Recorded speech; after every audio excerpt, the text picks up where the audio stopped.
Hello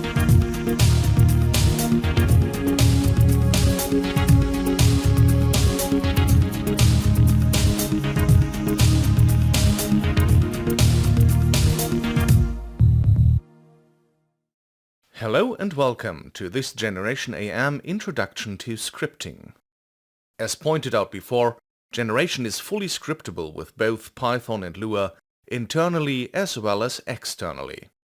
So let's have a look at how to access metadata, which is one of the most versatile things in Generation. Press Ctrl-Shift-L to open the integrated script editor and log.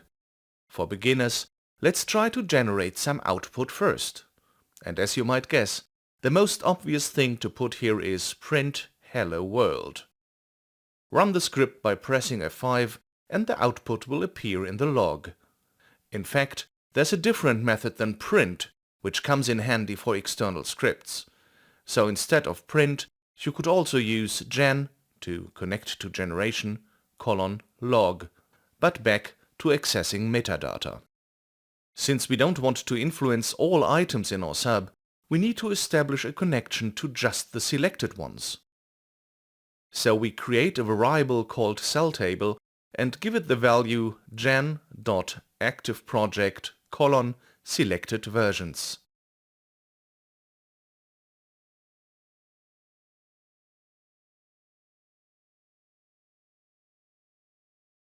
How to find out what lives inside that variable?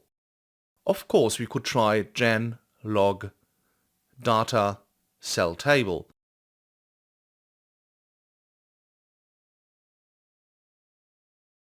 But Generation throws an error here, saying that cellTable is a table value.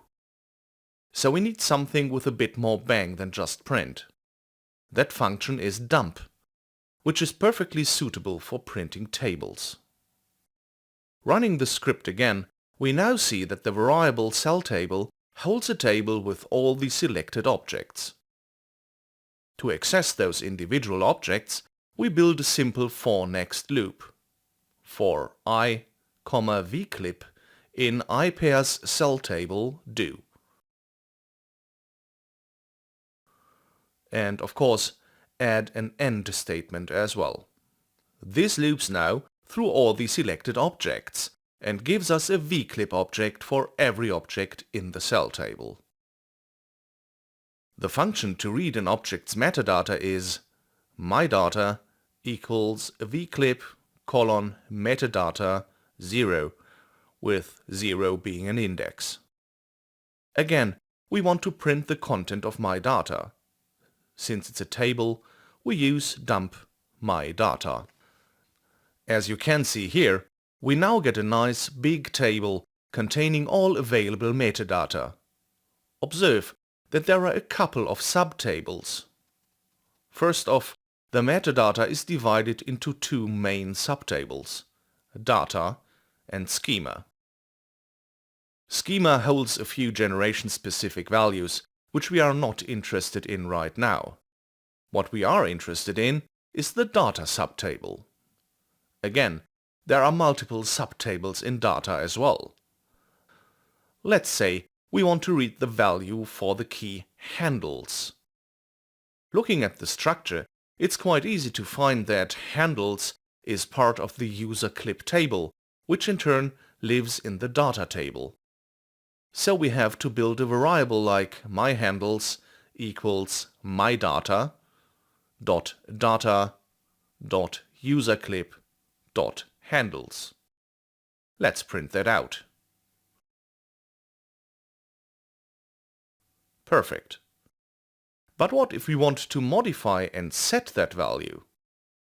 Since we already have the entire metadata table in our mydata variable, we can simply type mydata.data.userclip.handles equals 5 to modify the value. To write the actual metadata back to the item itself, we use vclip metadata 0, mydata. Run the script again, and there is our modified handles value. This concludes the scripting introduction for GenerationAM. Stay tuned for more tutorials here on our YouTube channel and check out our website for an evaluation copy. GenerationAM. Just change the speed you work.